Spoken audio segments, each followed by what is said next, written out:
Today I'm going to discuss about the canceled projects that were supposed to be on my YouTube channel back joining 2012 when I started animating when I was 13 years old, but I canceled them a long time ago. And back when my channel was really, really small at the time, and I thought it would be a good idea to discuss them all to you. So, here we go.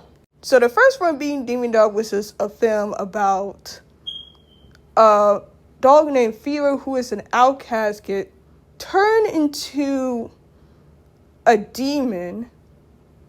So at the time I started work on it when I was 13 years old. I was very new with Movie Maker, and I also animated it with MS Paint. I used to have very old files with the project, but unfortunately I lost it on our family's computer because the computer shut down and and I lost a lot of stuff on that computer. So I did eventually work with it again with my computer, a different laptop. I had to have my very first laptop, but that unfortunately got a virus, and once it got fixed, I lost a lot of stuff that was files that was on that computer. So yeah. But anyways, in 2014, I decided to cancel the project and remove the videos of Demon Dog because one, I lost interest into the project and decided to work on other things, and two, I didn't create any dialogue, plot, or summary with Demon Dog. I was like, oh, I'm just going to make a film because I saw so many people make movies and web series on YouTube, and in my mind I was like, oh, I'm gonna do that too. But as I got older, I was like, yeah, no, I'm not doing that. So yeah. And on to the second one, which is based on this old book that I write when I was 12 years old. I still have it titled Buster Enters a Forest, where Buster the cat gets there to go in the forest. I canceled that pretty fast because I see this short film as going to be very boring because there's nothing suspense happen to that. So I decided to quickly cancel that. The third one, I forgot what it's supposed to be called, but it was supposed to be centered around this female cat named Nightmare who, I remember I actually did intended to make a story about her, but I never got to complete it, and I kind of threw it away because it was so crap.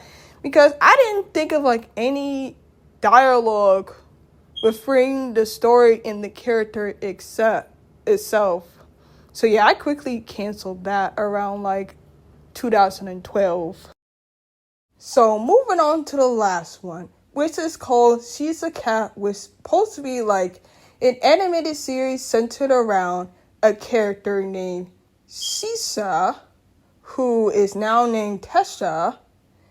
Now, I canceled this project back in 2013, and because I did not plan out any plot or summary or dialogue or script within the series, and also I realized animation takes a lot of time and effort, and it is really hard. If I were to do an animated series, I would have hired animators, writers, directors, and even voice actors to help me out within the project. But would I do an animated series one day? No, I would not. That's why I stick with the comics.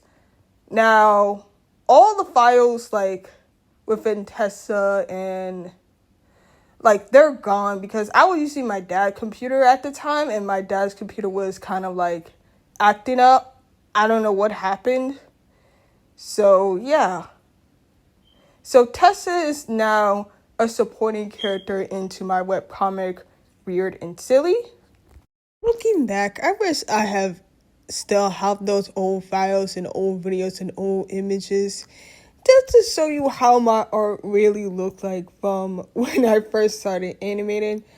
At the time, I was in this very weird phase where I watched like plenty of web shows on YouTube, like with Cow of the Wild, Valley of Heroes, and even SS Warrior Cats. And in my mind, I was like, oh, I want to make a series just like that too, even though I was very new with animating at the time. But as you can see, as I got older, I pretty much grew out of that phase. Nowadays, I just watch tips of like the do's and don'ts when it comes to writing. Speaking of writing in series, I am currently working on a new short comic which centers around fever and nightmare, and it will be released next year in the fall. So thank you for watching this video that I discussed about my cancer projects that were originally